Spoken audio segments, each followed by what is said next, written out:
मैं अगर खुश हो रही हूँ तो मैं बेशर्म हूँ कि मैं खुश क्यों हो रही हूँ। अगर मुझे रोना आता है तो मैं कंटेंट के लिए रो रही हूँ।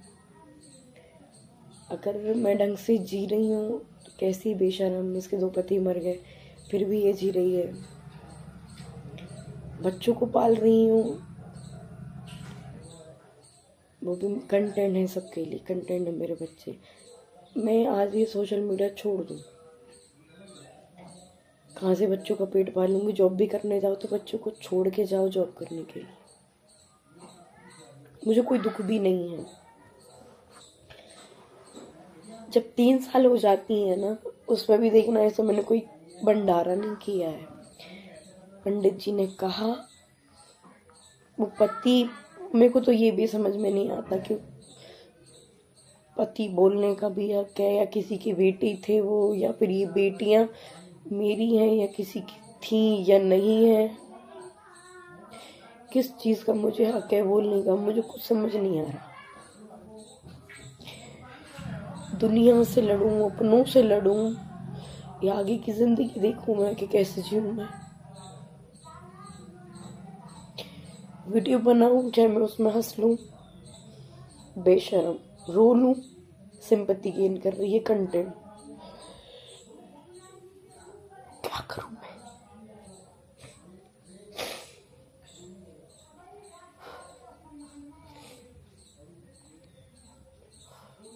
पाल रही हूँ बच्चियों को, तो कोई वो नहीं कि अपनी मैं बच्चियों को आज वीडियो बना के ये काम करके खर्चा चल रहा है। अपनी बच्चियों का पालन पोषण कर रही हूँ। जिम्मेदारी बच्चियों को, छोटे बच्चों को पालना, इतना तो यार हर एक इंसान जानता है। नहीं भी जानता तो फर्क नहीं पड़ता।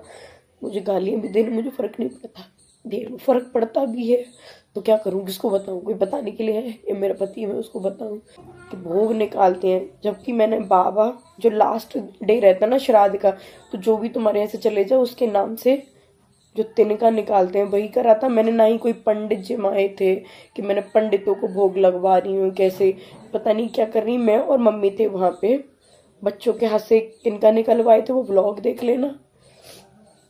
और वो पत्ते पे रख के ऐसे कौओं के लिए देते हैं ना, कि पूर्वजों का सबका, जो बाबा अम्मा का फोटो रखा था वहाँ पे। और रही बात कि मैं हंस हंस के श्राद्ध मना रही थी या मेरे बच्चे, वहाँ पे वीडियो भी आप लोग देख लेना व्लॉग। मैं, मम्मी और 2 मेरे बच्चे, आरू एंड आरोही। और वहाँ पे अम्मा, बाबा, सूरज जी, राजवीर जी की फ़ोटो थी। चारों की फ़ोटो पे आलू की, गोभी की सब्ज़ी थी, पूरी थी और खीर थी। इन 3 चीज़ से ही हमारे यहाँ पे पंडित जी से ही पूछ के मैंने कुनुका निकलवाए थे। जो बोलते हैं ना भोग लगाना, जो भी करना होता है वो मैंने किया था। अगर आप में इतनी मतलब रोना आ रहा है आपको कि आपके बेटे का मैंने श्राद्ध पे उनका।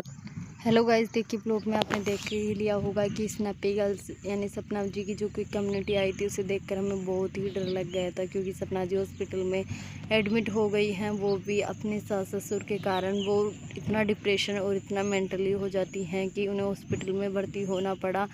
शायद इसीलिए सास ने ये सब कुछ ड्रामा किया था अपने बच्चे के श्राद्ध के खातिर, इसीलिए सपना जी की ऐसी वापस से हालत हो गई है। गाइस, दोनों पक्ष ही ठीक थे, लेकिन क्या है, इन दोनों में बहुत दिनों का ही ये सब कुछ चल रहा है तो ठीक नहीं हो पा रहा है। सपना जी ने जैसे बताया था कि पंडित के अनुसार उन्होंने तो सिर्फ आलू गोभी की सब्ज़ी बनाकर, पूड़ी बनाकर भोग लगा दिया था, ताकि पंडित जी ने बोला था, ना कि उन्होंने तो कोई ब्राह्मण जिमवाए। अगर हम जो श्राद्ध निकालते हैं उसमें ब्राह्मण जिमाते हैं, वो सब कुछ किया ही नहीं था। तो आंटी जी को इतना लोड लेने की क्या ज़रूरत थी, आंटी जी को ये सब कुछ बोलने की कहाँ ज़रूरत थी, क्योंकि आंटी जी को क्या प्रॉब्लम हो रही है, आंटी जी को प्रॉब्लम नहीं होनी चाहिए। अगर आंटी जी को इतनी ही प्रॉब्लम हो रही है तो वो अपने दोनों बच्चों के खातिर इंसाफ के लिए आवाज़ क्यों नहीं उठाती। वो अपनी बहू का तो दिख जाता है उनको। यहाँ तक कि सपना जी ने बोला कि मुझे कहीं नहीं जीने देते हैं, ना अपने बच्चों के खातिर जीने देते हैं, ना मैं खुश हो जाऊँ तो जीने देते हैं, ना मैं दुख में रहूँ तो ड्रामे कर रही हैं। ये दुनिया वाले क्या करना चाहते हैं मेरे साथ और क्या करने वाले हैं। मैं ये वीडियो बनाना छोड़ दूँ तो मेरे बच्चों को कैसे कैसे पालन पोषण करूँगी। हाँ, सच बात कही सपना जी। अगर आपको बच्चों को पालना होगा तो यूट्यूब पर तो चलाना होगा। अगर आप कहीं जॉब करने जाएगी तो आपके बच्चों को कौन संभालेगा। आप वीडियो लगातार रहिए, जलने वाले ऐसे ही जलते रहेंगे। दोस्तों पसंद आए तो प्लीज़ लाइक कमेंट शेयर।